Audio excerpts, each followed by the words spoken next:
نننۍ خپرونې موضوع بیا هم د شرابو په هکله ده. امام احمد رحمه الله د ابي موسی اشعري نه په خپل مسند کې یو حدیث روایت کړی.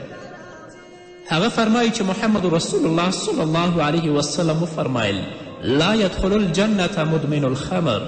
ولا مؤمن بالسحر ولا قاطع رحم ومن مات وهو يشرب الخمر سقه الله من نهر الغتة